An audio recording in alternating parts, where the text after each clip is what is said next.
been about a week, 4 practices. What's it been like for you so far? First day was kind of all over the place.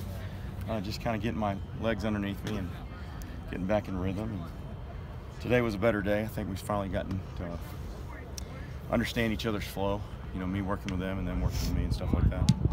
Seems that everywhere you go, you see offensive linemen running around. There's no walking out here. Kind of talk about your expectations. You know, I'm a Marines kid, so I don't let the grass grow beneath my feet very much. You know, we have simple rules, and one of them is hustle everywhere you go.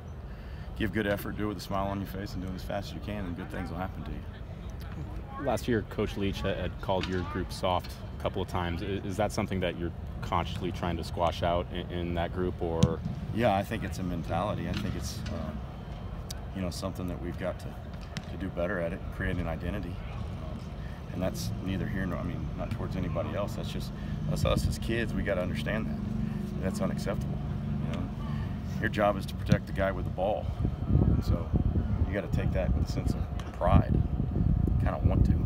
And you were experimenting a little bit with the first team offensive line today, putting Valencia at guard and stuff. What have you seen from both Lucas and Valencia so far? I think all of the kids are trying hard. You know, I'm just going to mix people around. You know, I'm going to pick and choose, see what we can do, who we can put in what spots.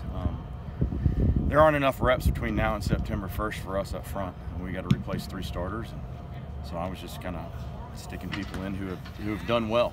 Yeah. So Abe's done well, and Valencia's done well, and a lot of them have. Brian Green's done well, so we've all got to kind of keep going. Can you talk about Lucas's development? I know this is your first year with him, but I mean, second year guy. I mean, how tough is it for a young player to man a right tackle spot? He's kind of getting some confidence as he grows.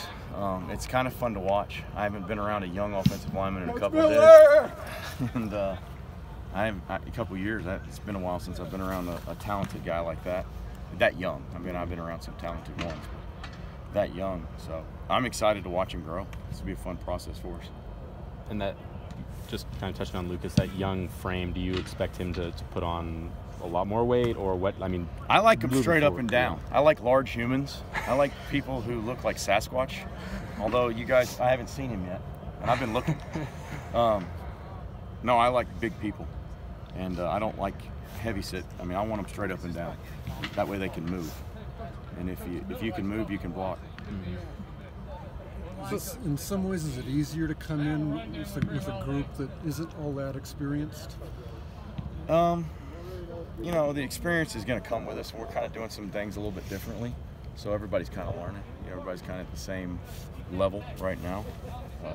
Not big schematically, just verbiage and stuff like that, and how we want things done. So everybody's learning. You know, we've got to develop some age fast, real fast. How weird is it for you? You were with Nevada last year. They're installing, you know, a lot of the air raid type stuff, and then you go from a school that's trying to build the program to Mike Leach to here it is. Right. What's that been like? Well, I played for Coach 25 years ago, so it was obviously fun getting back with him. And I kind of feel like all I've been doing is teaching and not watching people grow, because we installed it at Nevada. And same deal, same concepts. Not a whole lot has changed mentally, verbally, stuff like that. But here, their kids are in rhythm. They know what they're doing. So like I said, the first day I was like running around because they all knew where to go, and I was just trying to get back in the practice schedule. So they were kind of leading me around the first day, but we're settled in now. What's changed with Coach Leach since you played under him? He is exactly the same as he was in 1994, and that's what I love about him. Any good stories you can share? One that comes off the top of your head? Yeah, one real quick is I was at Valdosta State. You have to cut through the football facility to get to Patterson Hall, the history department. So I used to cut through, and his office was there on the left. And the way he had his desk configured, it was kind of a little staff room there. Well, he was sitting there, and he said, "Miller, where are you going?" And I was like, "I'm going to history class." "Well, what kind of history?" "American history." "Well, what years? What genre?" I was like, "Well, first of all, I don't know. I'm just trying to go." He goes, "Well, what are they talking about?" "I don't know." "You said anything about Geronimo?" "Who's Geronimo?" Worst statement I could ever make. An hour and a half later, I got to go. So, but no, nothing's changed. It's awesome to talk and converse with him. So excited to be here. One more for Coach. Yeah, Christian Hangani, he's another one of those guys who's just a load of a human being. Mm-hmm. What's kind of holding him back from kind of running with those first team guys? You know, just using his hands and moving. You know, you got to use your hands and feet and move. You know, it's especially against our defense. Those guys are. Trust me, I've had to block them in one game and didn't go well, and then had to do it now 4 practices. Those guys can fly. You got to be able to move your feet and use your hands. So, Thanks, Coach. thank you guys. Thank you, shared Coach. that story with us last year. Take care.